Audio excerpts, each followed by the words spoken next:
we're good whenever you're ready, Doctor. Okay, so we are going to start our board work session, March 23rd. It is 7:05 p.m. All board members are in attendance, either in person or virtually, and we will get started. All right, so we've got two topics tonight. We've got a parent and family engagement overview that we're going to kick off with, and then we've got the operations and information services performance report. Both of these things, we had attachments on the previous board agenda, so just a reminder for any folks who may be listening in, we're trying to get in the habit of having the report attached at the meeting, so then people have time to look at it, and then we'll present it and answer questions at the work session. So that's the process we're following here, and I think that Francis Holt is going to lead up our presentation on parent and family engagement.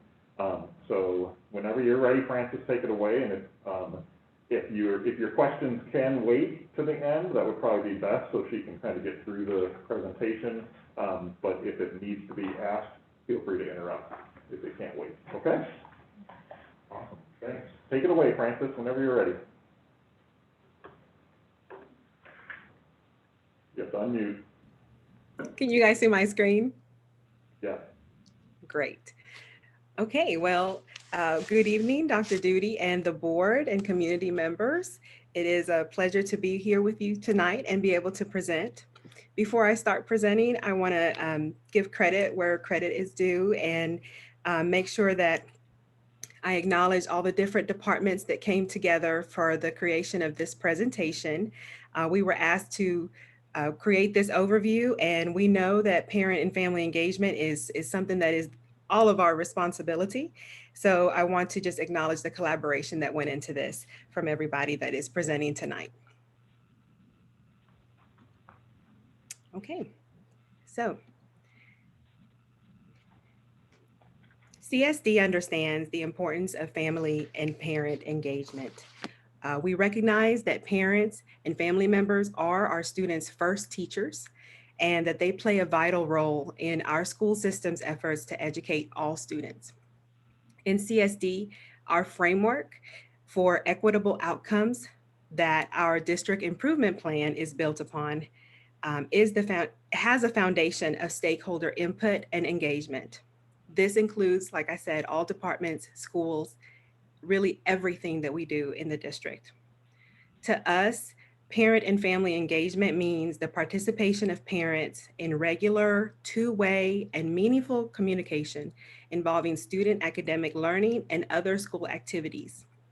The primary purpose of parent and family engagement is to build a home-school partnership that, as we know, is vital to improving student achievement and promoting academic success.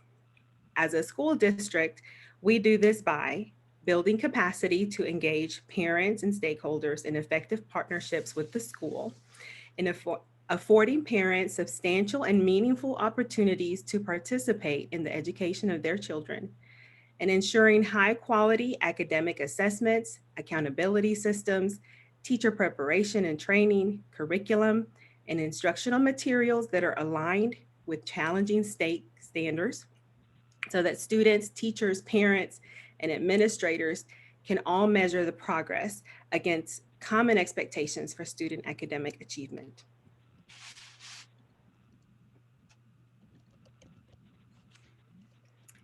Using the multi-tiered system of supports, or MTSS vocabulary, and the visual of the pyramid, which I know you have seen probably before, I want you to visualize various layers of engagement available to families. At a glance, you can see the various departments that plan and host activities to promote parent and family engagement. You will notice that our schools also conduct engagement activities. At the bottom of the pyramid, you see represented activities that are accessible to all families, these activities are universal or would be comparable to Tier 1 using that MTSS vocabulary. Here you see equity and student supports, school-based engagement activities, and community and government relations department. Towards the top, In middle of the pyramid, you see represented the more targeted or individualized tier 2 and tier 3 departments. And here you see curriculum and instruction along with state and federal programs, of which I am the executive director. The entire pyramid represents a mix of parent and family engagement activities that are required either by state and federal law, such as the family engagement as prescribed by the Elementary Secondary Education Act and as amended by the Every Student Success Act, or ESSA for short, as well as some homegrown activities. So now we will dive a little deeper into these tiers, and we will start by looking at the universal or tier 1 activities. And here we will start with equity and student support, and Dr. Huddleston will cover this portion. Thank you, Frances. Parent and family engagement are core components of the work of the Equity and Student Support Department. And we connect with parents in a number of ways. For example, we partner with several community organizations such as the CSD Black Parents Alliance, Beacon Hill Black Alliance for Human Rights Education Committee, and the Decatur Education Foundation. These partnerships facilitate ongoing communication and assist us with developing and implementing relevant programming, such as our range of student mentorship opportunities. Another way we provide information to family and community members is through our updated equity website, which you've had a chance to review recently.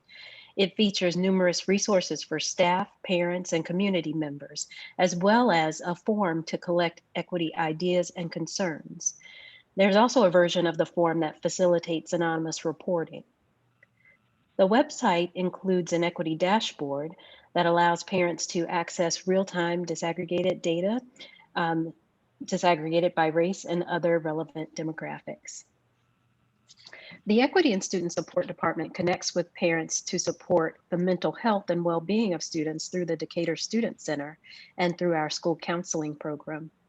We also partner with the Decatur Parent Initiative and the Decatur Parent Network to promote relevant educational programming to support families and students.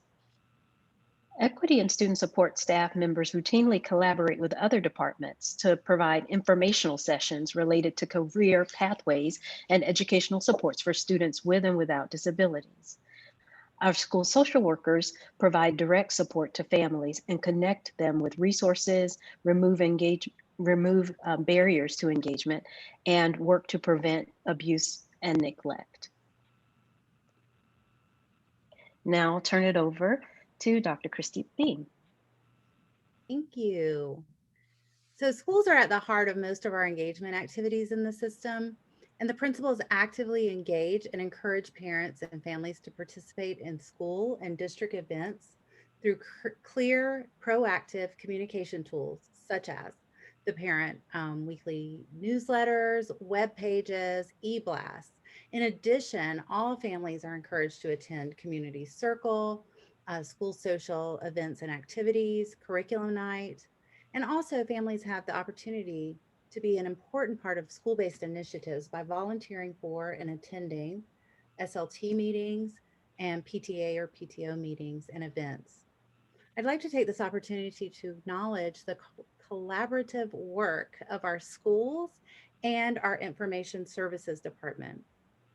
Through their collaborative efforts, schools contacting families and information services providing devices, we have had about 460 hotspots in circulation and distributed over 3,500 Chromebooks this year to ensure that our students had and continue to have the technology necessary to navigate the virtual learning environment. The hotspot count is really an underestimation of the number of students whose connectivity has been provided or supplemented by CSD. For example, a single hotspot might provide connectivity for 2 or more students in the same household. The devices support multiple connections. From a healthy Wi-Fi perspective, it's often counterproductive to have more than one in the household. So, it is certainly possible that more than one student is using that hotspot. We've also had many hotspots returned and been able to issue them to families as maybe they have relocated or there's another solution for their home that is no longer viable. We've also partnered with Decatur Housing Authority to assign hotspots to units at Legacy Park as families whose homes are being renovated are cycling through temporary housing there. We also opened the door this summer to families and students to directly submit support tickets.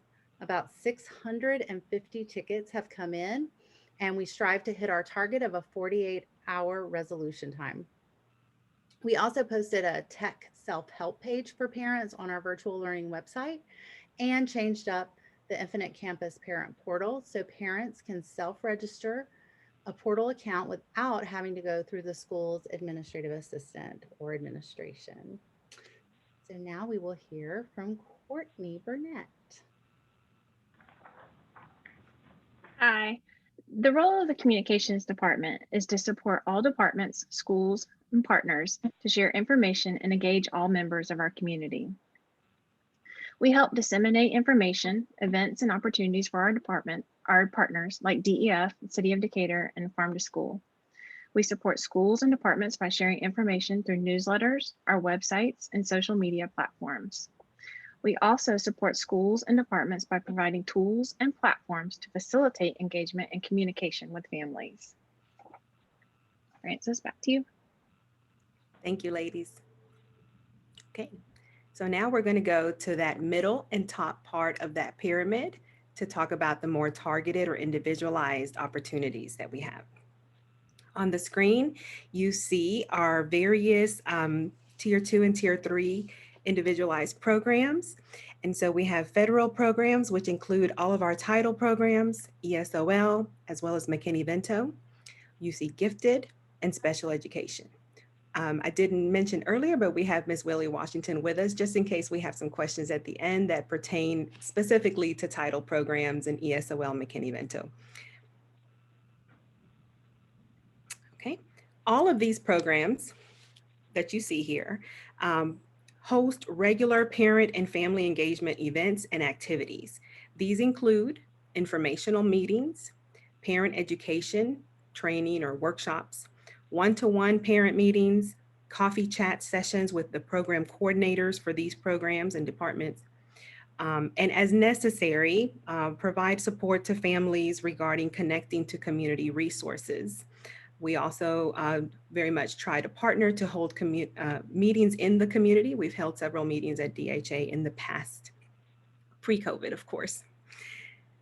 Across the departments, again, the topics that we have provided parent workshops on have been everything from the Georgia Performance Standards of Excellence to state and local assessments and understanding the scores. What is Title I Part A? We hold parent ESOL informational sessions, how to help your student with homework, how to work with educators, understanding special education evaluations and eligibility, understanding special education assistive technology, special needs trust, protecting your students with disabilities, finances, and resources, navigating employment and Social Security benefits, supporting student behaviors in the classroom and at home, pathways to graduation, post-secondary transitions for students with disabilities, and IEP 101.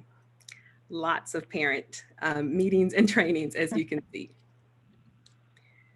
I didn't want to leave our gifted and talented services out. I want you to know that we have a crew of school-based gifted specialists, and these specialists are advocates, and they serve as a resource for parents of students in our gifted and amplified programs. Our district coordinator is Kristen Gibbons, who keeps resources updated for parents here on their website, which is very easy to get to. You go to Teaching and Learning, you see Gifted and Talented Services, and then this takes you to the website where it has Ms. Gibbons' contact information about the program, and then all of the resources that she regularly updates and things here for parents to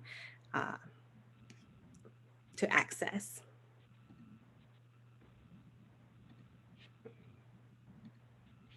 Okay, diving a little deeper into the federal program side, ESOL and McKinney-Vento, did you know that ESSA actually requires that every school district that receives Title I Part A funding also has to have a district parent and family engagement policy and plan?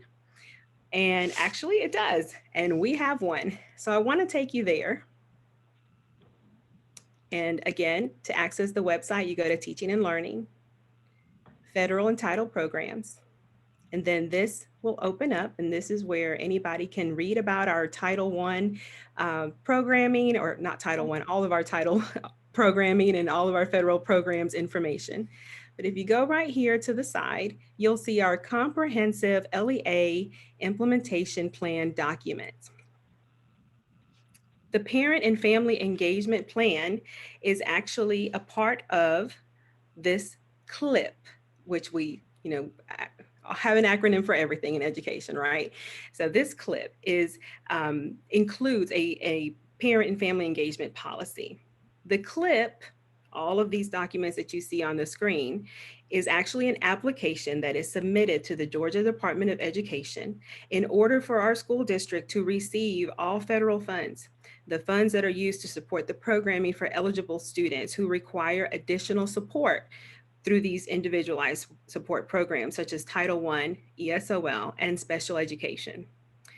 The district parent and family engagement policy describes how our district will provide opportunities to improve parent and family engagement to support student learning, as well as engagement in the development of the CLIP, which includes, as you can see here, a comprehensive needs assessment, the district and parent family engagement policy, and school level parent and family engagement policy plans, as well as school level and school-wide implementation plans, Title I targeted assistance plans.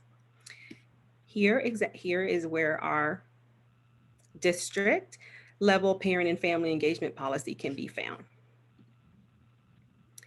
And if you go back to our main page and scroll down, you can see that our schools in CSD that have these compacts are Claremont and Talley Upper Elementary School.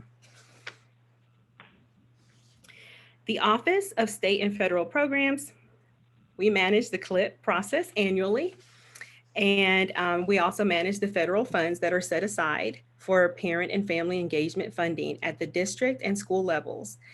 And these are to provide activities that provide engagement for families of students participating in Title I program services. Funds are allocated and utilized per the federal requirements. And this budget is available upon request. It's also provided and shared at the title programs parent meetings, at the annual Title I parent meeting, and the ESOL beginning of the year parent meeting. And then we have all of those events here. You can see past meetings, including recordings and presentations, if any community member would like to access those. All parents, family members, teachers, community members are invited annually to provide input on the design and mechanisms for maintaining ongoing communications between the school and home for all title programs. Additionally, across all federal programs, we invite parents, families, teachers, community members to be engaged in the development of the CLIP. And I'm going to go ahead and put a plug here. This is coming up later this spring, right after the district improvement review plan and stakeholders are, provide input on the district improvement plan. We will start following up with review of the CLIP as well. So that those two processes are very much tied together. Okay. This year, and new in our title programs department, we have a full-time title programs parent liaison, Ms. Paris Hartnett. She works under the supervision of our title programs coordinator, Ms. Willie Washington. This position allows our title programs department to focus more specifically on increasing family participation in their child's education across all title programs and ESOL. And again, the goal is to form more effective school-parent partnerships in order to foster positive relationships and create participation opportunities for families, and to remove barriers that may impact academic performance, as well as to assist in identifying community resources and collaborative partnerships. And so in addition to everything that I've just said, before I leave this slide, I want to make sure that I let you know that this year with this structure, the program has worked with Title I, ESOL, Title III, McKinney-Vento families regarding technology needs, computers, hotspots, and or just getting information from the schools to address those needs that might have been beyond those that were provided by the district. Our department personally contacted and reached out to families if we thought that there might be a need for additional help in navigating the processes of technology, provided individual and personalized assistance as needed. This, of course, does not mean that we don't have opportunity and room for improvement, but we do have processes currently in place, and we plan to continue to expand those in the future. So despite of all of the challenges of COVID-19, I want to thank Ms. Washington and Ms. Hartnett because now we have in place a Title Programs Parent Advisory Council, which includes representation from ESOL and all title programs, not just Title I. Title Programs Community Advisory Council, which includes members from 9 different Decatur community organizations. We have our regularly occurring Title Programs parent input meetings, and we have our monthly ESOL and Title Programs district newsletter. We are also in the process of rolling out a Title Programs homework helpline, which will provide students access to call and speak to a live teacher in the evenings to assist with homework or other assignments. And then for next year, we want to roll out a parent helpline that will be a free service, telephone service to parents and families who receive support from Title Programs to be a resource of information for families experiencing challenges.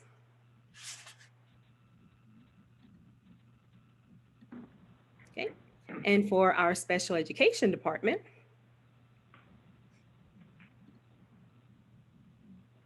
okay. Again, teaching and learning, scroll down to special education.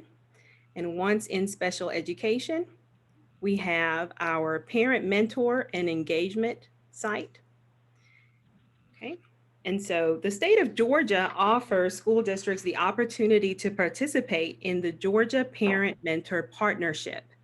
And the mission of this agency is to build effective family, school, and community partnerships that lead to greater achievement with a focus on students with disabilities.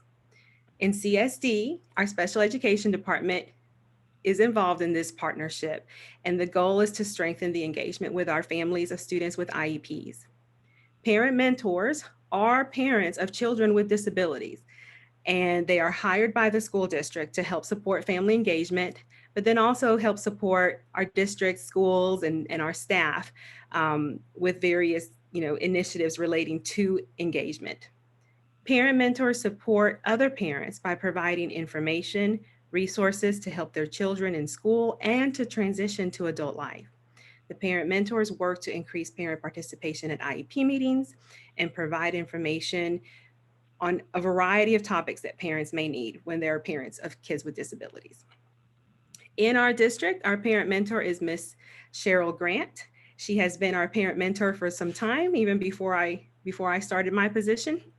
And Ms. Grant does a wonderful job of scheduling monthly parent meetings. And as you can see here, we also have these posted, and pre-COVID, we did not have them recorded, but since that, we do have recordings of those posted as well. And we're always looking to add new topics for the future. So this is something that we do plan to continue. Last but not least, in special education, the state requires us as a district to do a parent survey to measure parent and family engagements, needs, and perceptions regarding the IEP process. This information is a component of the state performance plan and the district annual performance report, and it's our indicator 8 indicator. This reports on the percent of families with a student with a special education who report how the schools facilitated parent involvement as a means of improving the results for their students. And this survey is currently open. We have notified the community in various formats. Ms. Grant is sending weekly communications, but our schools have also included this in their weekly newsletters. And so the survey is open until the end of May. It's about 10 questions, and parents can find the link right here on our announcements page, and they can go there, and it takes them directly to the Georgia Department of Education link for this survey. So another plug, please go out and complete the survey if this applies to you. Okay, so that is all of our Tier 2 and Tier 3 information. Now I'm going to turn it back over to Courtney. Thank you, Frances. So while schools in the district currently do a tremendous amount of engagement and communication, there's always room for growth and improvement. Receiving and acting on feedback is critical to our improvement, and we will continue to embrace feedback from stakeholders. We would like to share a few of the new and exciting things rolling out this spring and next school year. First, improved coordination and connection. In addition to the other advisory groups like the Title Programs Parent Advisory Council and the Title Programs Community Advisory Council, we will be creating a new parent advisory group focused on communications and engagement. We believe bringing a group of parents together regularly to discuss current engagement programs and communications, as well as opportunities for growth and improvement, will help us ensure that we are reaching all families. This council will roll out next school year. Also, we want to enhance coordination and participation in conversations with community groups and partners. The Title Programs Community Advisory Council is a great example of how we are working to improve coordination and connection. This council brings community partners, police, DHA, DEF, Decatur Children and Youth Services, the CAB Community Service Board, to name a few, together to discuss how we can partner to better serve all students and families. This group is one we will model when building other councils. CSD is proud to be a partner with the city on implementing UNICEF's Child Friendly City Initiative. Decatur is among the first 6 cities and counties in the United States to partner with UNICEF on this initiative. The Child Friendly City is a place where children's rights and voice are prioritized in all matters that concern children and young people. And we are excited to be a part of this work that just kicked off. Next, technology and resources. In addition to the Chromebooks and hotspots mentioned earlier, and as Frances mentioned, we have several other projects in the pipeline. We're in the process of rolling out the Title Programs Homework Helpline. This is a call-in support that will allow students to speak with a teacher live to get help with completing homework and other assignments. We'll also be rolling out the Parent Hotline for ESOL and Title Programs next school year. This will be a helpline where parents may call in when they have a need that may require the assistance of a social worker or McKinney-Vento liaison. Also, soon we will have an app rolling out. This will allow the district and schools to add push notifications to the many options available for communication. The app will be a one-stop shop for parents to see all the school calendars and all the school communication for the schools their child attend. They can customize it to see the view, just the things that they need to see, not all the communications, just their child's, as well as other helpful features. Next, we have the Equity and Education Task Force. This task force is a partnership between Equity and Student Support and Curriculum and Instruction departments, and they have already started their work. The goals of this task force are to examine and evaluate curriculum district-wide for inclusion, representation, and equitable outcomes, to make recommendations regarding equitable curricular choices for the district, and to collaborate in creating and structuring the anti-racism, equity, and social justice course curriculum to be experienced by all students matriculating from CSD. And finally, evaluation and data collection. This area is one of our biggest growth areas and one that we'll be focused on. Although our Title Programs Department has collected survey data on communication at school and district level staff, which has guided the implementation of several initiatives this year and next, We look to expand the collection of this data from multiple stakeholder groups to include students. We are also working to add a tool to our website that includes a chatbot. This tool will help answer and route questions to the appropriate person to answer. The software will provide data to help improve efficiency and response times. The tool will also allow people asking questions and corresponding with staff to rate their experience, giving us some data to use to improve customer service. Focus groups. We want to use focus groups to gauge understanding of topics, get feedback on particular programs, events, communication and engagement tools, as well as discussions around how to best reach all stakeholders. Focus groups will be a tool for the Communication and Engagement Advisory Council, as well as other departments to seek broader feedback. We will start having focus groups soon to gather input and feedback on the updated district improvement plan. And also, as part of our updated district improvement plan, where engagement is the foundation of the plan, we'll be working with stakeholders and staff to define what effective stakeholder engagement looks like for City Schools of Decatur. We will develop goals and set measures for these goals as part of the plan. So to wrap up tonight, we'd like to thank the board and Dr. Duty for allowing us to be here to share this information. Feedback is critical to ensuring our family engagement work is meeting the needs of all stakeholders. And we have several ways for staff and community members to share thoughts and ideas. We have a communication feedback form linked in the presentation and on our website to suggest ideas for improving our communications. And if you'd like to send feedback directly to individuals, we have an important CSD contacts page so people know who to contact for each department and situation. Thank you, and we will be happy to answer any questions the board may have at this time. All right, thank you all, appreciate it. Francis, great job. Thank you for doing your first board presentation. You did a great job, so kudos. And thank you to all of you who had a part of that. So a lot of stuff there. Any questions that we can answer right now? And we're also happy to, once you digest it all, we can answer questions in the future as well. So anything jumped out that you'd like them to touch on or clarify? Yeah, if it's okay. I think we're always concerned about like the kids who fall through the cracks, but that's always sort of the defining aspect of us as educators or whatever. What's the process for reaching out to those kids? We get a lot of questions about like how are we reaching out to kids who maybe don't have the parents that are engaged or that sort of stuff. Do you mind kind of sharing that with us, Francis? I know you spoke with it a little bit on the communications aspect, but. Sure. So our first line of communication really is at the school-based level. Our teachers and our school-based administrators are right there with the kids. They know the kids. They know exactly who is receiving the specific type of support. So we know, obviously, this child might be receiving support from McKinney-Vento, which is students with home insecurity. This child might be in a Title I program or maybe not. Maybe they're just in the MTSS process and they're not in any particular program. So that is our first line.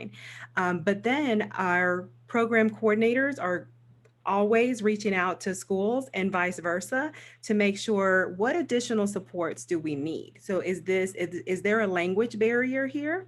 And do we need support from our, ESOL component or a translator or interpreter? What do we need? Also, if it's McKinney-Vento, we have a social worker that works to support Ms. Washington as well in this aspect to just make sure that we're reaching families that may not be, in a location where we can always predict where they are or sometimes to that effect. We know that it's important to build relationships with families because then they know who to contact and who should be contacting them as well. So we work really hard to make sure that we do that. And Ms. Washington and everybody that works with her does a great job of doing that. Of course. Oh, I'm sorry. Go ahead. I was thanking you. Okay. I have thoughts on that, but before I ask them, I'd like to ask if we could sort of put this in the context of the policy and try to see where this sits. I mean, So what's the policy connection, and do we have a specific policy? I think we do. If so, is this our monitoring report? And So this one is not a monitoring report. This one was because we had some community interest in parent engagement particularly. So this piece is not part of the regular schedule. We added it in separate. okay, good. All right, that's what I thought. Yep. My question on or maybe it's a reaction, and the same question I had, so this is maybe more of a comment. But my concern with all these, we've got all these programs that are all very good. Every single program that you described sounds like a terrific program. And I'm happy that we have all those programs. But my fear, or my concern as I listen to them, is that, number one, the kid has to be in the program to get the assistance. Number two, an awful lot of the programs seem in some ways passive on our part. In other words, we are here and we have a wealth of resources. And if you are a kid lucky enough to have a parent who can discover that those resources exist, knows how to navigate them, and knows how to get your kid the help they need to plug into these resources, you're going to do great, because we've got lots and lots to offer. The concern that I have is that we are not active enough in identifying kids who aren't in a program, who don't have a 504, or they're not Title I, whatever it is. They don't have a special designation by their name, and yet, they need help. And the families may not know they need help. They might not know how to ask for the help, just whatever it is. And I absolutely know from experience that we have some major gaps here, and that people are, in fact, falling through the cracks. It's happening. And I think it's happening way more than we should be comfortable letting it happen. And sort of, we used to talk about those scissor plots, that our children, and the big difference in the scissor plot, the kids who come out on top as opposed to the kids who take the bottom blade of the scissor are the ones who don't have somebody who's got their back, right? And because the kids who've got somebody who's going to push them forward, help them get the help they need, help them fix their problems, they're the ones who succeed. And like our role needs to be how to fill that role for those kids who don't have it at home. It's not clear to me that we've kind of figured that out. And I guess I hope that we can, and like I've always thought that it'd be nice to see some sort of thing where you've got some really deliberate and intentional team that's going to say, these 30 kids, in addition to my other responsibility, these are my kids, and I'm going to figure out what's going on with them. Even if no one's brought them to my attention, I'm going to look and I'm going to say, how's Johnny doing today? And is there anything that Johnny needs? And you ask the question even if no one's come to you and said there's a problem. And you've got a team of this, a teacher, a counselor, and somebody else, and we're going to be Johnny's back, So I'd like to see a little bit more thought and energy put into those kind of active outreach as opposed to these kind of passive resources that we. And I don't mean to. I don't want that to sound accusatory. Like we're not. We're not. I mean, I know that everybody shares a desire to do this, but I just thought I'd observe that it seems like something that we need to do better at. No, I totally agree. There are definitely opportunities for growth there. I wondered if Lily might want to touch a little bit on some of what you're talking about does happen through the counseling program or through the like the Decatur Student Center, for instance. So some of it does happen. I agree that we can be more deliberate about it, right? Of making sure that we don't wait for the kids to come to their counselor or come to the Decatur Student Center. Like, what do we have in place to identify ahead of time? The other thing I think that's starting to move that direction is how we're using like advisement periods. So one of the purposes of using those advisement periods in the secondary schools is to have much smaller groups of students with an adult. And that adult may not be their teacher, right? It's an adult who can try to focus on the smaller group of kids. So that's still in its infancy to where we would like to see it go, but part of that purpose is exactly what you're talking about. Like, those are my 10 kids, and I'm gonna keep track of them, and I'm gonna know what's happening with them, Are they doing well in school? Are they having emotional difficulties? What's happening in their life? That kind of thing, so. That sounds good. And I will, the other thought, just before I'll lose my train of thought if I don't say it. I like to hear about the, I don't remember the state program that requires us to survey families to see their perception of our engagement efforts and how successful, whether the families feel that they've been engaged, I guess. That's exactly the kind of sort of metric and performance goal that we need to set for ourselves, I think. And so when it comes time for our monitoring reports, I mean, I really hope that we can do the same kind of survey, not just for the special ed children, but for everybody. So every single family, because we need to know how families feel that we're doing, and we might discover some of these, I'm certain that they'll discover some of these holes that need to be filled if we.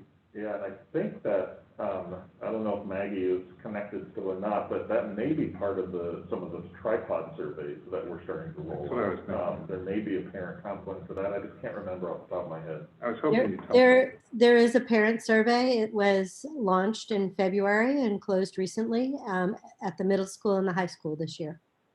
Okay, good. Awesome, thanks, Heidi. And so we'll get that report sometime. Yep. And there is a whole parent section, I think it's called Parents and Students, it's a board policy manual. I can't remember when that monitoring report is. Right. But, so we will revisit some of these topics at that point with some of that data. Okay.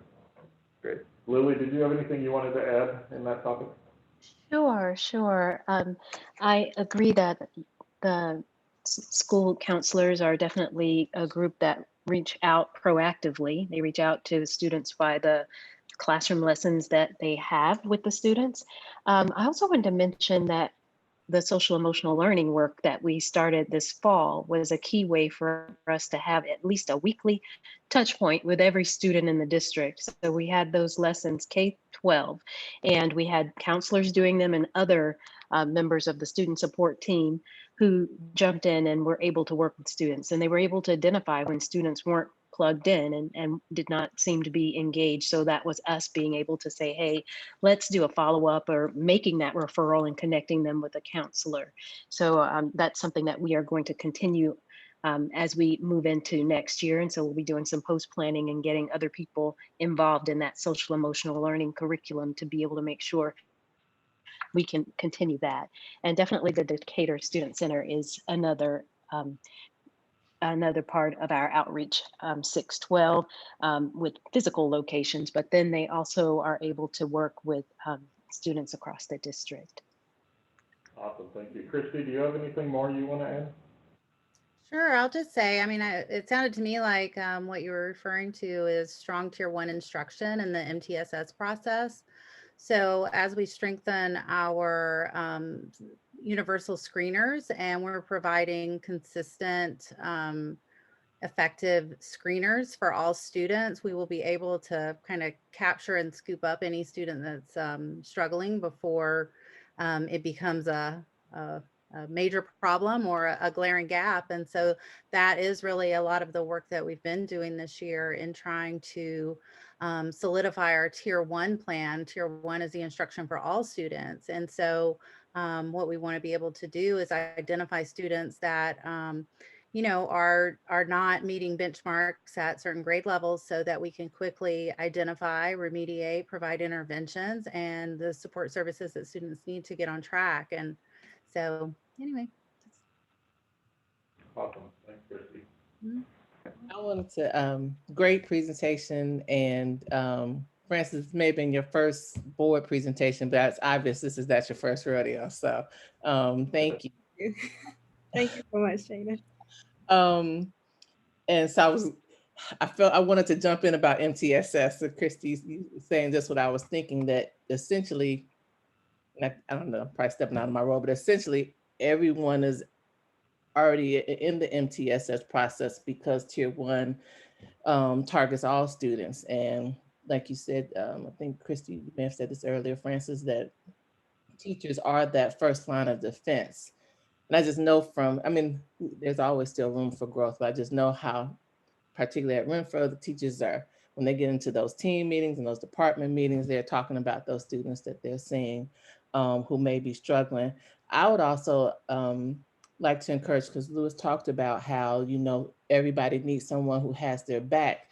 And programs or clubs like the Jensen YLOE, I think are crucial, because often those sponsors and the adults that volunteer with those organizations, those students know that they have their back. And, you know, I would just like to encourage more district support of those programs. I think things probably have changed a little bit since the few years that I've been away, but, you know, funding support for those programs would be crucial, and it wouldn't take much. But I think that they would help to address one of those issues that Lewis was talking about, because we know that if children know they have one adult in the building that cares, it makes a huge difference. I also like to encourage, I know that we have been rolling out restorative practices, but I would like to see more use of restorative circles as a proactive resource to help teachers develop relationships. So again, back to Lewis's point that, you know, we have another opportunity to try to hear what's happening in students' lives. You know, we don't have to wait until there's been an event that, you know, an event where someone was harmed. We can use it as a proactive measure. So I know that that's something that we have begun rolling out, but I don't know how much is being used proactively. Then the last thing I want to ask about was adverse childhood experiences questionnaire. I've recently read a book, I know you all are probably familiar with Push Out by Monique Morris, about the criminalization of Black girls. And then she has a follow-up, Sing a Rhythm, Dance a Blues. And she talks about the ACERS, the Adverse Childhood Experiences Questionnaire, and how that could be used as a universal screener so that we could see where the types of things that are happening, you know, what student scores are on that score, and then that gives teachers a little bit more information to know what's happening in the student's life, and then kind of adjust, you know, their approach, their pedagogy, and things like that. And so I didn't know if that was something that we use, is that just a psychologist thing, or if there's a potential for us to use that as a universal screener. Yes, anybody can jump in. Yeah, anyone want to address that? So I'll jump in. I'll jump in and talk a little bit about a couple of things that you mentioned, Jana. So when you talked about the mentorship groups, we are working with all of the mentorship groups that are existing right now. You may remember that we put in a proposal to be able to have a group that was sponsored through the Equity and Student Support Department. And a lot of that was around field trips and things of that nature. But given COVID-19, we did a pivot this year to connect with all of the existing organizations to see how we could work with them, support them financially, and really just bolster the work that they were already doing, because it is crucial for every student to have at least one person that they know has their back in school, and, you know, that they can reach out to and connect with. So I wanted to let you know that that is taking place right now. And then in terms of the adverse events questionnaire, that's something that our counselors have been looking at, and that through the Decatur Student Center, we've been evaluating how that might be able to be used. We are working on ASCA certification, getting all of our counselors trained and to be really at that level where we're certified as hitting all of the standards that are, you know, evidence-based for school counseling. And so the questionnaires and the screening is a big part of that. So we're going to be looking at incorporating those things as we move forward next school year. Well, anybody else have anything to add with, to clarify or share additional information from what Jana was asking? All right, other questions? Jana, are you done? I have some if you're finished. Okay. Please, talk about. So I have a bunch of just different bullets, but I first wanted to say thank you very much for this presentation. And I want to acknowledge how hard you've worked this year, because much of what you do is easier when you can meet with the student in person. You can see the student, you can meet with parents and families in person. And so I appreciate how you've had to reinvent how you connect with students and families. And so thank you for that.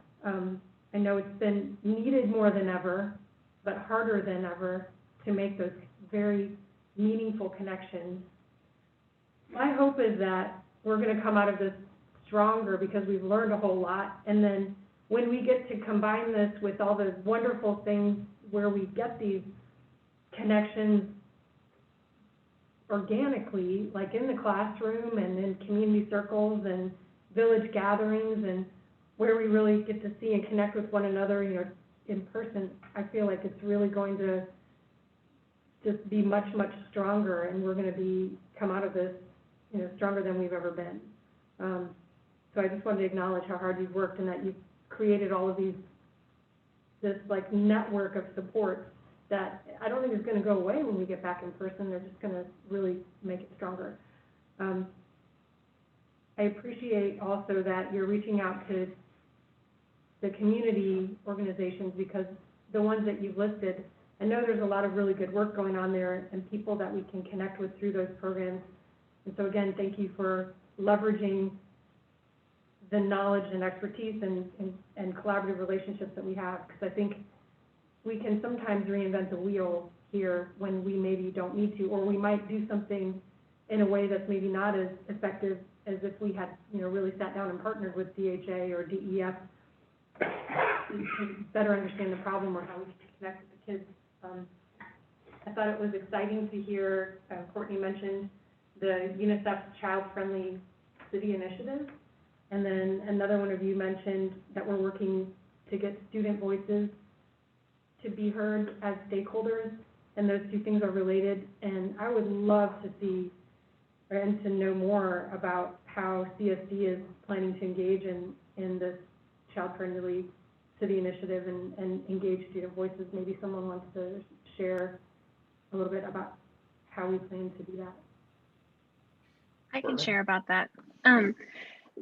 As you saw the press release that was issued last week from the city, this work is just getting kicked off, and the city has set up a leadership team, which I sit on that leadership team along with several other people. There are two people from the city, Claire and Nancy, and Doug from Decatur Housing Authority, Gail from DEF, and Greg White. And then I think they're just talk about adding a few more people, a few more voices to that leadership team. So we are just at the infancy stages of this, but this whole thing is about bringing and listening to the student voice and having students engaged in all the things that affect them and that surround them.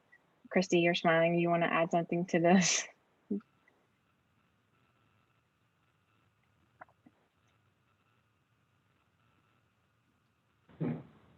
Right. Okay. Sorry, I couldn't There she find Zoom. It got lost in the windows. Yeah, and so Courtney and I worked together, and we put out a lesson plan for teachers to do a really short mini lesson with students, a short activity to where students could work in groups, think about their town and what they would like to see in the next 10 years. And so we had a few teachers that participated, and that information got sent on to help guide the work. So doing more activities like that, engaging students. And so that lesson plan was all about having a voice in the city's strategic plan that they're working on right now. So giving the students being a planner in that. And so giving that authentic voice to students, or to children, not just students, because it's all children in the city.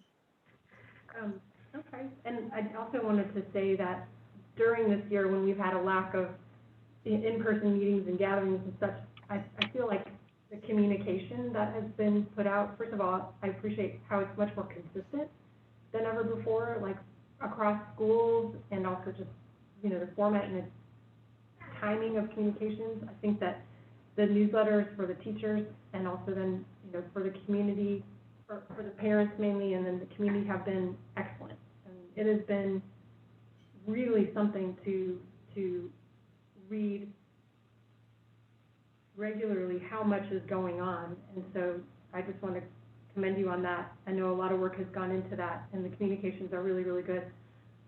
One question I have about that is, I wonder, again, like, is it that parents have to proactively go sign up for eBlast only, or is there a way where all parents who are enrolled in the school or in the district are automatically enrolled? And They do are, we Courtney can speak to that. Okay, yeah, I was wondering about that.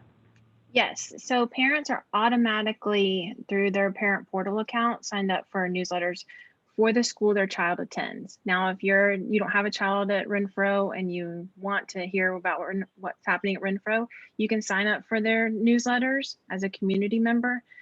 But at your child's school, you should automatically receive all communications from that school, from the teachers and from the school, as long as your parent portal account information is correct. That's the key part of it. Okay. Another question I have, and this may not be something that we can do anything about, but this year, I know that some students have dropped out. And I just wonder, if a student drops out from CSD, do we have any outreach to that family to bring that student back? Or if they're gone, If they drop out, just do you gone? mean like they stop attending any school, or they transfer to another school? They stop attending school, period. So they have ceased to become a student, but they didn't finish high school. So I'm not sure if Lily or Heidi, do you want to talk about what happens when we have kids who stop attending school? Like how the social workers are involved or anything like that? I mean, before the social workers, we do have a graduation coach at our high school who also the high school and the middle school have attendance teams, and they are reaching out to kids before they withdraw for lack of attendance and having interventions that way. And then, they of course refer to the counselors and social workers. I'll let Lily talk a little bit about the work that they're doing. Sure. So our social workers are members of the attendance teams, and our social worker, Dr. Radcliffe, has been involved with the attendance policy, writing that, making sure that everybody's informed about the different aspects of that, so that we're notifying parents, reaching out to families at regular intervals when students are not attending. So we try to do as much work before we get to the other side of a student actually dropping out. So the social workers are involved then, and the counselors are involved in multiple ways, both through their membership of the teams and personal outreach to the students and families. Then, so we work as hard as we can to keep this from happening. But if for whatever reason a student decides to withdraw, the social workers still follow up with the families to, first of all, try to find out if there are any other barriers we can remove. Also to let them know about other options that they have available to them at that time, to find out if the student is interested in pursuing a GED, other career opportunities and educational opportunities that may be outside of the district. So once that happens, we still are trying to connect and letting them know that the door is always open. And I think the social worker might be that last voice that they hear, but they know that they have a person that they can come back to and join us again. Okay, thank you. I have one last question. We sometimes hear from community members who are asking, what about the parents and families who are not high tech and whose parents don't operate well through email? What do we have in place there, like to see whether or not, for example, our newsletters are being received or opened or read, and if we use some sort of alternate communication to a family?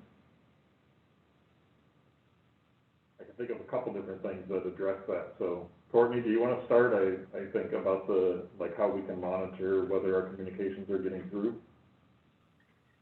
Yes, we can. There's a couple of ways we can see the electronic communications. We can see the system that we have that sends out those messages is Blackboard. So we have a way in there to see if messages are getting to the emails, getting to the phones in there. We can also see in the SMORE actual newsletter product whether or not they're being opened. So we can see that rate. It doesn't you know, if somebody doesn't have an email address, that's hard to judge whether they're getting that message. So that's why we're really encouraging people to send out those newsletters through text as well. And then the push notifications will help that with the app, so that there's another way to get that versus having to go to a computer and check your email. You can see that via your phone and know that it got there. Does Trying to think what else you asked. I remember who was talking when we talked about some of the outreach to Decatur Housing Authority, for instance. I can't remember who that was who was covering that part. Maybe what do you want to share, kind of how we collaborate with them to get messaging out and things like that? I can add something there too. I don't know if Lily or Francis want to say something, but we have a really great relationship with Doug Faust and Corey Bivens, and we reach out to them often, and we'll make sure that they see the communication. Just recently with the students going back to school in elementary school, we helped them provide signage to help families and their communities to understand the school policies around COVID, and made them directly for the community. So we have a great partnership there. And I would just add that, you know, pre-COVID, we actually held some of our engagement meetings at DHA and just tried to make it more convenient for families. And we had several meetings where special education and federal programs collaborated to make sure that the meetings were, you know, at a time and place that was convenient. Also with our federal program staff and through our special education case managers and parent mentor, we make sure that if a family is not responding to a communication, that we call them personally, or we try to reach out. Sometimes we walk across the street to knock on doors. I mean, you name it, we do it, because we want to make sure that we get in contact with families. And sometimes the school will let us know, hey, we haven't been able to reach such and such family, and then we take it upon ourselves there to do that contact. Francis, And can one you last- talk, either you or Lily, can you talk about some of our translation services and how we're able to use that when there's a language barrier? You want me to take it, Francis? Okay, so we've been doing a lot of work in this area. Courtney mentioned how we have communication that we were delivering, making sure that our DHA families receive that information. And we do have some of our community members who speak other languages who live there and all across the district. And so we have ways that people can actually get whatever's on our website translated. We had a meeting with our ESOL families to actually walk through how you can translate into multiple languages on our website, any of the information from the school or from the district level. In addition to that, my department has a connection with Francis's department to do any kind of interpretation that needs to be live from language to multiple languages, and we have a process in place that principals and other school personnel can submit a request for that, and we can set them up with an interpreter and also translate documents. So for some of our students who are in various federal programs, or students in general education, if there is a need for a document to be translated, we have that process, and principals or other school personnel just put in the request and we quickly get that done. So we've really expanded that area. And since we put the process in place, we've noticed that there's more of a need and there are more people utilizing the services now than when we first started. So there's a lot of growth areas, especially though where a student doesn't necessarily fall into a program, right, to Lewis's point. And so there are definitely spots where we have some holes, for lack of a better term, right? Where we may have some of these services and things in place for certain programs, but they may not apply across the board to all students. And so those are where we see growth opportunities to try to figure out how can we use that same concept in these areas where we're required to be doing these things and expand it and do it with students who aren't necessarily part of that program. So that's one piece. The other one, we heard some great ideas from Ms. Camp, for instance, on what are we doing to reach out in writing to people, like paper, right? Like, maybe they don't have, they're not responding to text messages or emails, not the right way to get across to them. So what are we doing to get that word out to them? So we definitely have some growth areas of those kind of things. And I do feel like we're doing a pretty good job. We can always do better, right? And so there are definitely areas where we can expand, what we're doing to try to reach more folks. Okay. Well, thank you for the presentation, and all the important work that you're doing. Thank you. Awesome. Other questions? Thank you, guys. I think that was fantastic presentation. Good job, Francis. No need to be nervous. That was great, and thank you for answering all of those questions on the spot there. That really kind of answered any questions that I had, so you all were very thorough. So unless any other board members have any questions, I think we probably are done with this portion of it. And again, I thank you for all your hard work on this, very evident. Awesome. Thanks, everybody. Appreciate it. Thank you. So our next topic is on operations and information services. So this is part of our board policy monitoring calendar.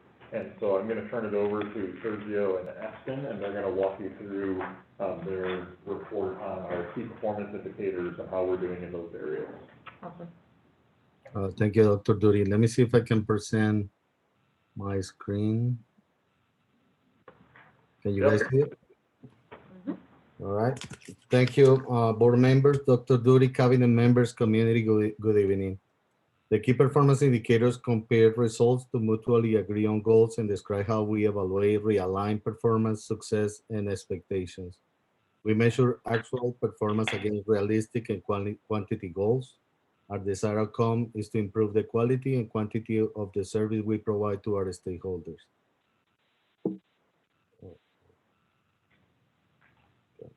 In this graphic, we have the kilowatts per square feet comparison for the past 3 years. The average of kilowatts for 2021 is 11.1 for the school district. The annual electrical and gas budget for the city schools of Decatur is $1,030,000. In this graphic, we see the cost of electricity was above the average compared to the previous years. This is due to the age of the buildings, efficiency and age of the air heating, ventilation, and air conditioning equipment, performance and breakdowns, and changes to the air conditioning in our efforts to increase fresh air inside the buildings. In this graphic, we can see the production of solar energy for Renfro Middle School. The current pricing of kilowatts of energy purchased for our school district average on 0.069 cents. Today we have a system over the Renfro Middle School of 20 kilowatts per hour. This has 50 solar panels. In Tally Street Elementary School, we have a system of 21 kilowatts per hour with 56 solar panels.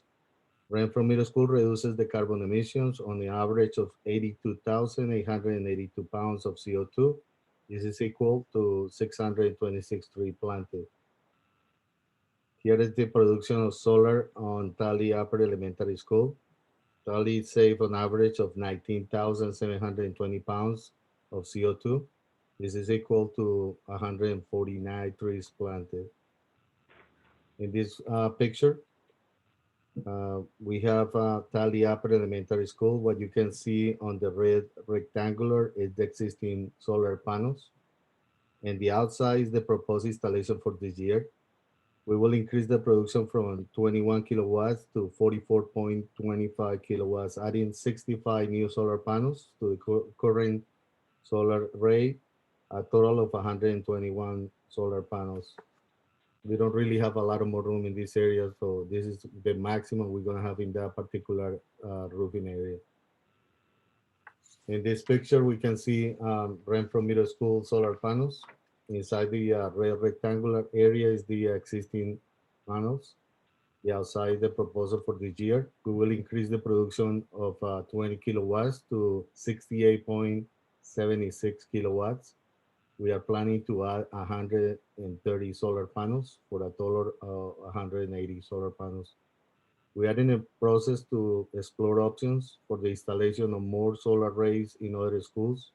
The operations department is committed to keep working to find ways to reduce the carbon footprint, demand from the electrical grid, reducing the loss of energy through the building envelope, generating on-site energy, and finding other alternative and sustainable initiatives. In this graphic, we see the total work orders we received in 2020, 1,339 work orders. We complete 108 facility projects and around 45 capital projects. The number of tickets related with carpentry are part of the logistics associated with COVID-19 mitigation efforts. We installed over 4,000 shields or sneeze guards, delivered over 8,000 face coverings, installed over 3,000 COVID-19 signs, delivered around 1,500 gallons of hand sanitizer, installed several sensor-activated hand sanitizers, and relocate furniture. Also, we are installing an air purifier in each classroom as we increase the number of students for April 12. Additionally, we replaced and installed 90 bottle sensor-activated water drinking stations with safety locks to prevent students for any further contact. These units are equipped with 2 water filters. As today, we conduct several water testing for Legionella, lead, and copper with negative results. As we continue with our mitigation efforts, we want to make sure the drinking water in our schools is available and is safe for our students and teachers. 90% of our work orders is being completed at this time. The average of time of resolution is 5.7 days, and the average time of response is 4.1 days. The school that submitted more work order tickets through the last year was ECLC with 193 tickets. Safe and security. In agreement with the Decatur Police Department, we created a form to collect police patrols conducted by the school resource officers. At this point, we have collected 743 inspections. Additional to the physical patrols, the school resource officers participate in incident prevention, class instruction, mentoring and counseling, school safety, school security improvements, virtual book reading, and more. We also completed the installation of 400 new safety secure tech locks for all our classrooms, and we are in the process to improve the outdoor and parking lot lighting, replacing with fixtures with LED. We also are working on the upgrading intercom system and installation of additional cameras in different locations of the school. This is a project that we are coordinating with Eston, the technology department. The facility master plan, this is a snapshot of the projected needs for each location for the next 5 years. In our process for the long-range facility master planning, we are conducting a comprehensive assessment, including enrollment projections, facility assessment, from roofing, heating, ventilation, air conditioning, ADA compliance, facility utilization, life safety, etc. In this process, we collected, analyzed, and identified priorities, understood the real conditions and the areas in need of improvements.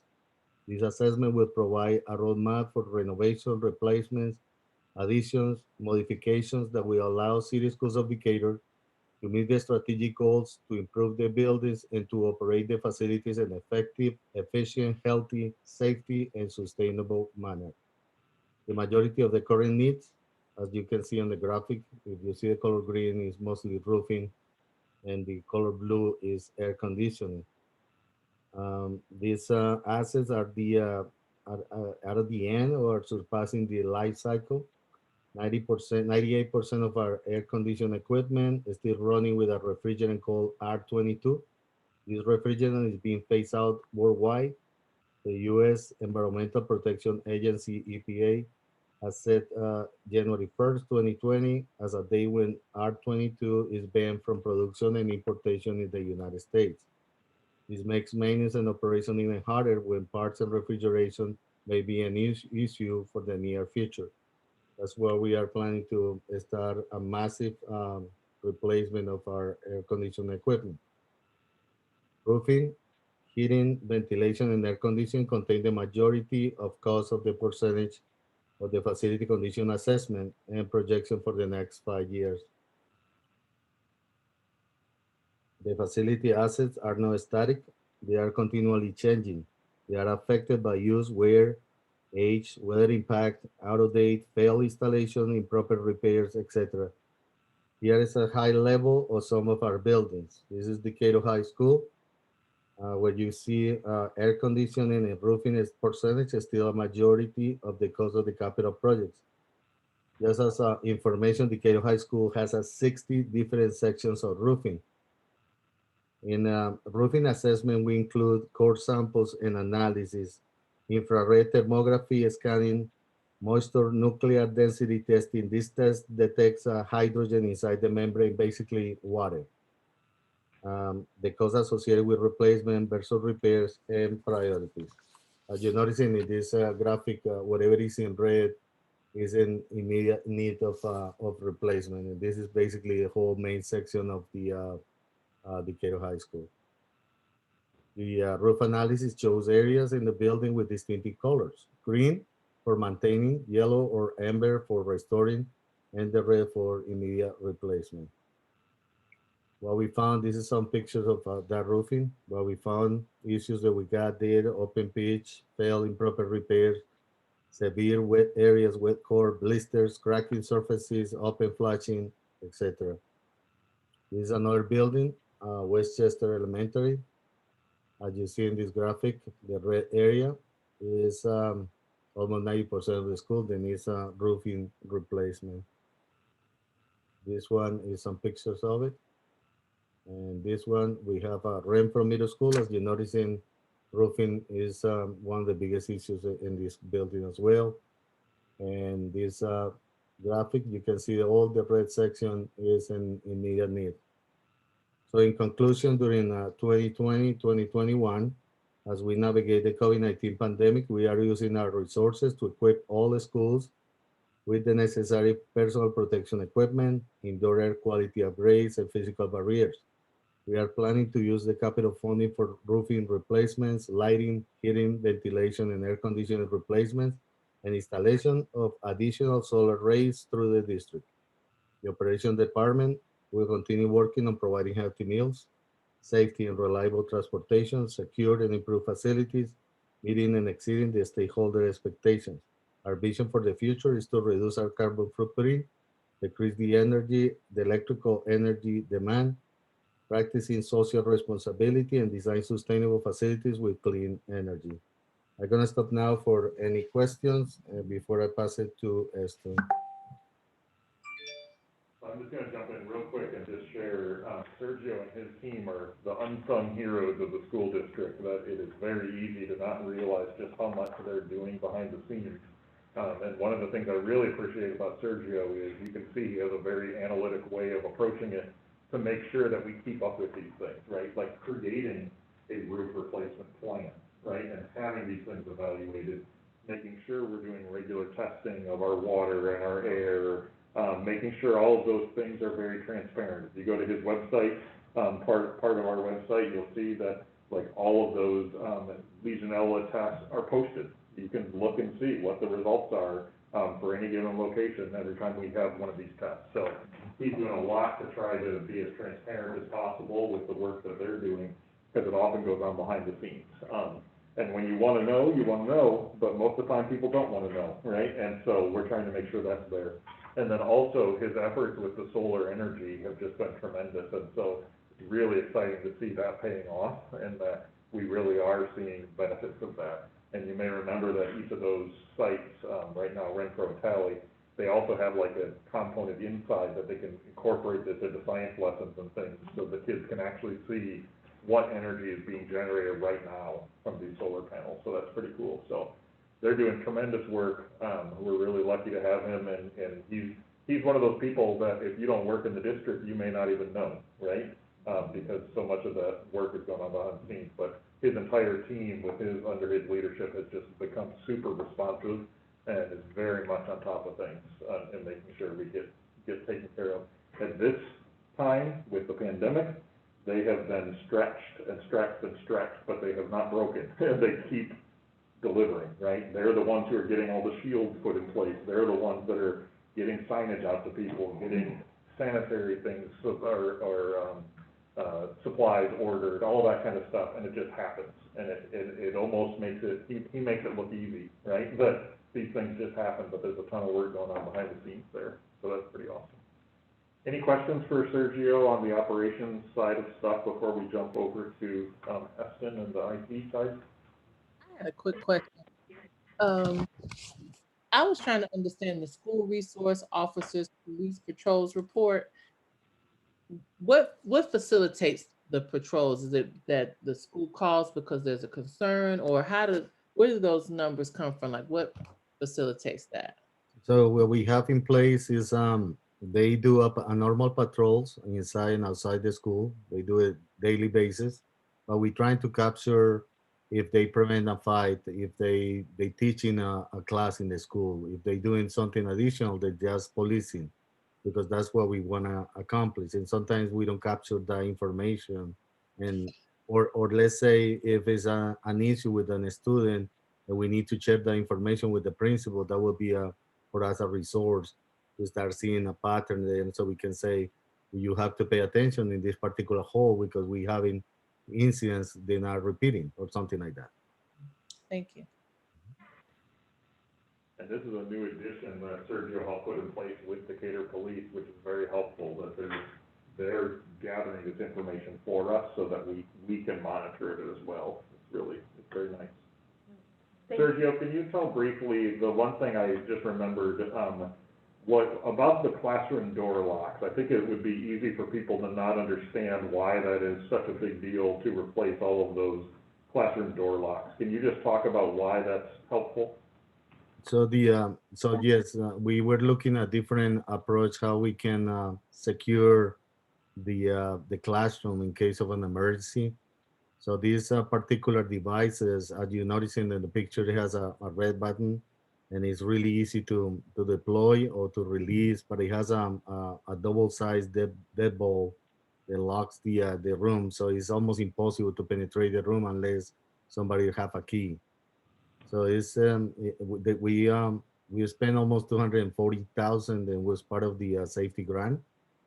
But we got paid, and we finally got the complete installation. So all our schools are in a better shape. And what people may not realize is a lot of classroom doors, if you're not the teacher who has the key to that door, you're not going to be able to lock it. And so if you're a sub that day or something, or if the teacher has stepped down and there's suddenly an emergency, there's no way to lock that door. And that's what this allows, is that anyone who's in that room can get that door locked. And you don't have to worry about some sites not being secured. So it's a big improvement. Great to have that grant.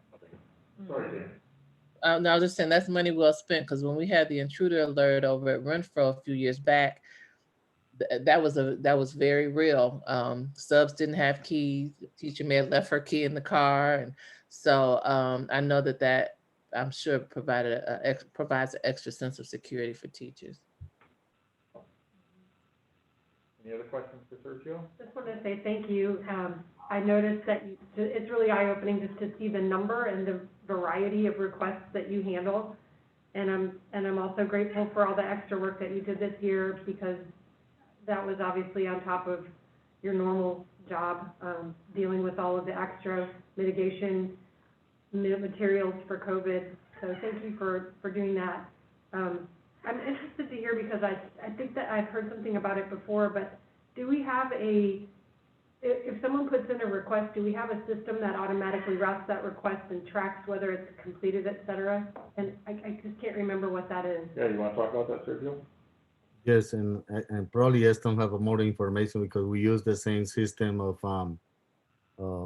technology uses. It's Incident IQ, and that's how it is easy to make that request. You can use any mobile device, phone, tablet, or any place, and you just send the request, and we receive it, we assess it, and we send somebody to repair or replace whatever is needed.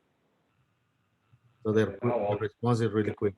With Espen's team and Sergio's team use the same system, Okay. which makes it easier for our end users Okay. to not have two totally different systems to put requests into. Okay, yeah, that's great, thank you for sharing that.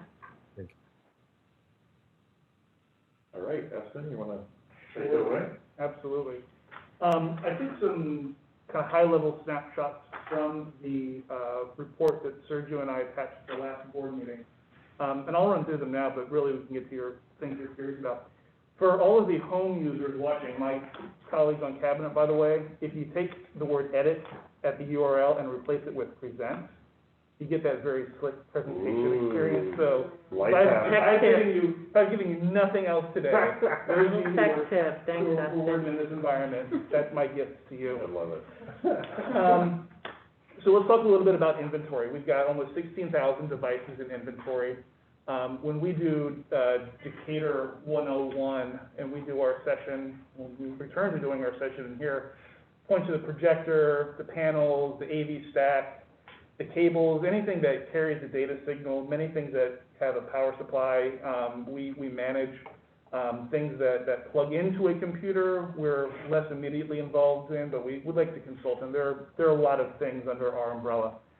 We have nearly 7,000 Chromebooks per student, and the vast majority of those were on hand before we went into the pandemic, and that was a blessing, because it allowed us, as you heard earlier this evening, for us to get 3,500 devices into kids' hands. Particularly for younger students for whom, families are not particularly thinking of, I need to buy a computer for my second grader.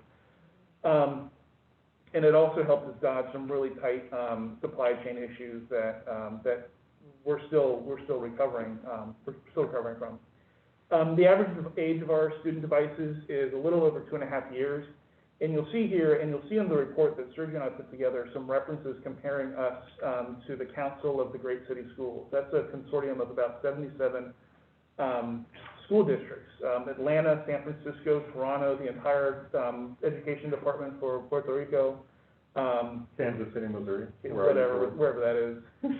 DC, and partners submit their own information so that they and other entities can compare how are we doing to our peers.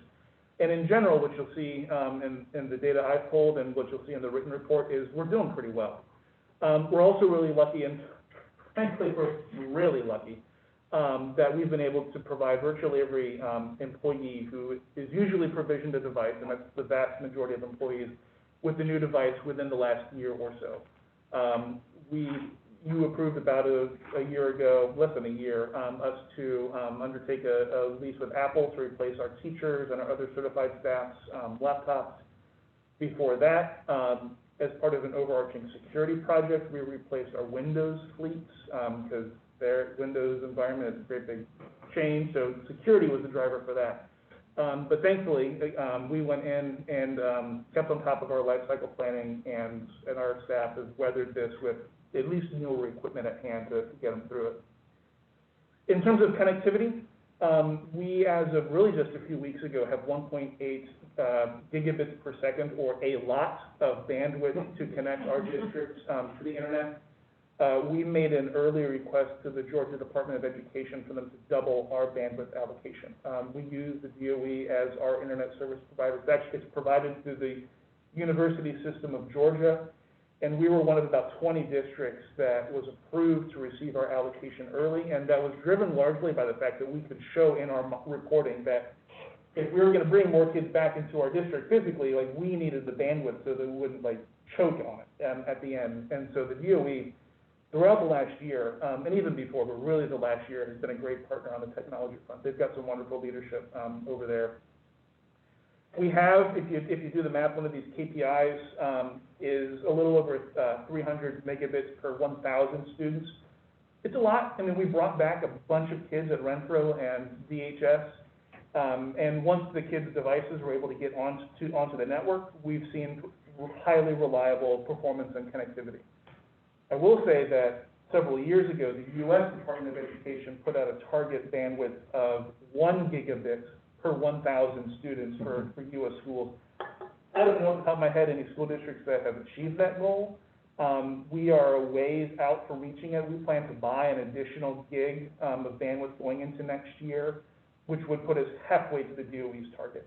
But one of the things that we would like to see is by bolstering the network, not just avoiding slowdowns and whatnot, but if we can remove our teachers' anxiety, do I need to worry about the bandwidth and all the pieces in between, we might be able to induce demand, so to speak, and get our teachers toward using, you know, more rich media content in their day-to-day instruction. Like if the tool piece isn't weighing them down, then maybe that's one less barrier, one less source of friction for them to push and get a little more dynamic with the instruction. And we've got great educators, particularly our virtual Vanguard group that Dr. Beam shepherded, who are eager to really lean into that tech-heavy instruction across the grade bands.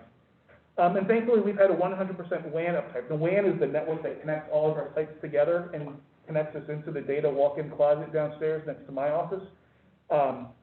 We are, as you know, building a fiber optic network with the city. The city's planning to cut over to that mechanism very soon. And through the federal E-rate program, we selected a vendor to help us make our transition. And the vendor for the new service is the same vendor we have now, which should make for a smooth transition, we hope. Kind of hoping we pull the old leased fiber out and put the new city and school fiber in, and we're good. It won't be that simple, but we're excited to continue to work with them. They specialize in K-12, and they've been great partners for us. And so tickets. So Heather, you just asked about like ticketing for facilities. We adopted Incident IQ and IT in November 2019. Operations made the transition, I think that summer. I might be off by a year. We have up to the end of, we've had up to about the end of February, almost 2,700 support tickets that have come in. That's 500 more than we got through all of 2020. No big surprise. A big source of that is our parents and our students. We decided in the summer to make things easier for families, and you heard Francis, actually Christy spoke to this earlier tonight. We invited families to submit their own support tickets directly to our techs, right? To make it easier. It's always great when they go through the teacher, so the teacher knows there's a technology issue, but it's sometimes easier for families to go straight to the ticket system. So, you know, we moved from about 800 employee customers to prospectively 18,000 to admin families and their caregivers. But it's been fine. It was the right thing to do. We maintain two service level agreements in our department. One is a 24-hour first response time, and so what that means is within 24 hours of the ticket going in, the tech picks it up and starts working on it, acknowledges it, gets going. And a 48-hour resolution time. So we say, done, we solved the problem, customer, let us know how you think. And you'll see on the next graph, we're getting into graphs now. We're adhering to those SLAs pretty well. At the end of each ticket, the customer gets a survey asking how do we do, and 97.1% in the last year have given our tech a 5 out of 5 rating. This graph shows our compliance with those two service level agreements. We hit a kind of a brick wall going into May. It was a real, we hit some emotional load of dealing with, oh my gosh, this pandemic is here for the long haul. We also hit those supply chain constraints that I mentioned before. Just we were stymied by the inability to get replacement parts. And we're recovering from that. The industry is recovering from that, but that was a big limiter. You know, most of those tickets, instead of getting resolved within 48 hours, they needed a couple more days. People were not waiting too long, but it was short of what we wanted. The other big source of ticketing delay back in the summer was we were getting ready to replace our staff members' laptops. And so some things that we knew would be addressed by the new machine, we said, we'll just get you a new computer. So there you have it. You'll see in the board report that's attached to the work session, there are two versions of this chart. We had omitted several 2021 holidays, and so it looked like initially we were doing worse than we actually were. And I pulled the numbers just a day or two ago. In March so far, we're at over 90–95% for both response time and resolution time, which is just phenomenal. Here's just another view of when tickets started to pour in. August and January, something happened those months, I don't know what, and the needs really spiked. August was when we opened the floodgates for everyone to submit a ticket. January was our in-person return to elementary. So You can see that cadence there of new tickets coming in and being closed out. And then my last graph just kind of shows you the lifetime of the tickets in aggregate. I believe this is January and February, or just one of those 2 months. You know, we knock them out pretty quick. When there's an idle time, it's usually because, you know, we've passed it back over to the customer to let us know, hey, how'd they do? But otherwise, our techs are moving along at a steady clip. I have an outstanding team. I don't know if any of you as parents have engaged them, but next time you have a chance to give a shout out to your site tech, give them the loudest shout out you can, because you've got an awesome team at your back and supporting your kids. Here's just a list. I won't read it all to you. These are projects that were in whole or in part funded by SPLOST 5. This is a tremendous benefit both to my department and to Sergio's team. These are major enterprise level undertakings that we do with a very thin staff, but we've gotten them done, and we've benefited from SPLOST as a resource. Upcoming over the next year or so, so we want to build up excitement for SPLOST 6, so we continue to have access to that resource. And we've got a very healthy array of projects. This isn't even an exhaustive list, but these are some of the things that are at least more public facing than others. And I'm just going to stop now and ask if you have any particular questions. We can go in depth on any of these if you like, or I'll jump in real quick and just echo what he said about an awesome team. Eston has really set the standard. That 24-hour, 48-hour thing, Eston is the driving force behind that and making sure that we take these things very seriously. And he really recognizes and has helped all of his team members recognize just how crucial these things are to us achieving what we need to achieve. And that when something is down, it can really stop the whole system, right?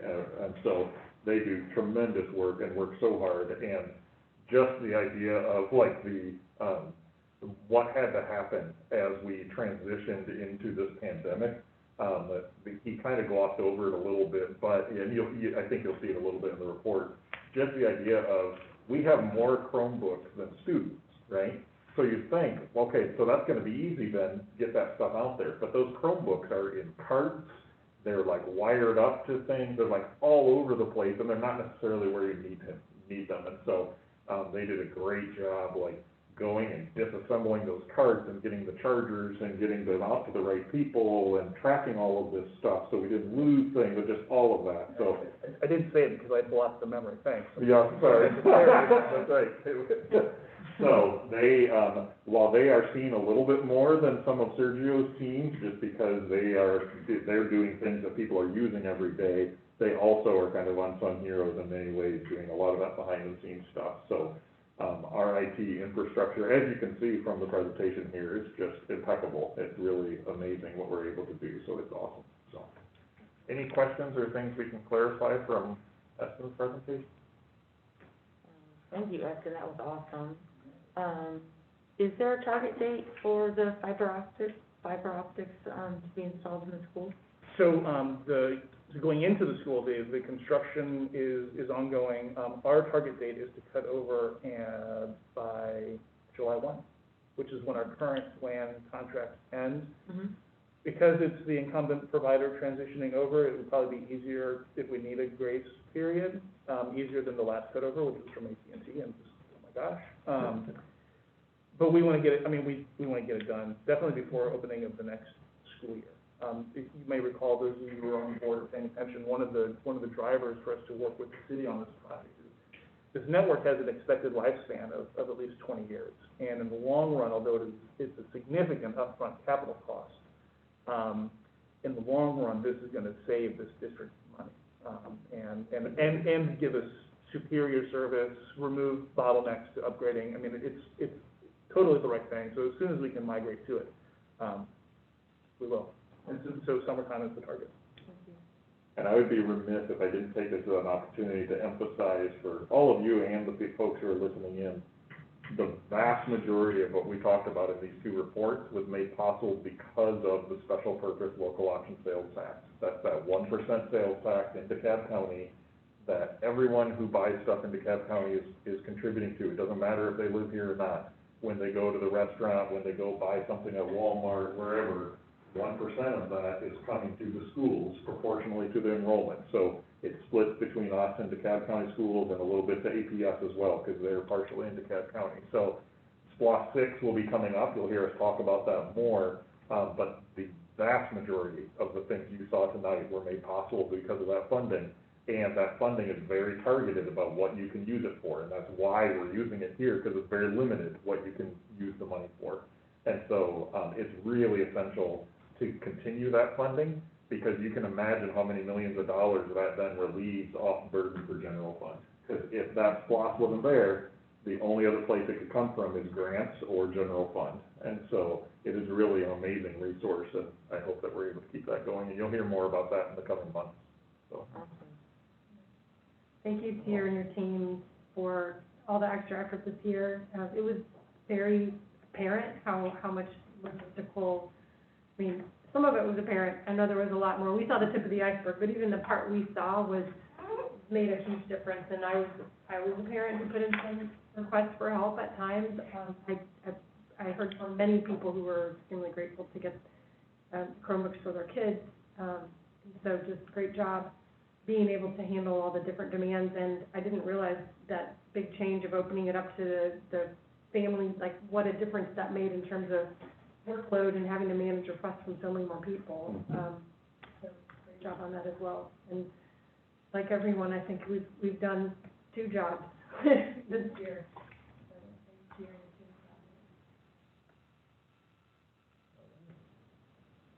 Well, that's all we have for tonight, so thank you. I know it was a lot, but it's really some Very good stuff. amazing stuff going on, so it's nice to have an opportunity to share it. And if you think of questions after the fact, you know who to reach out to, and we'd be happy to present some more whenever you need it.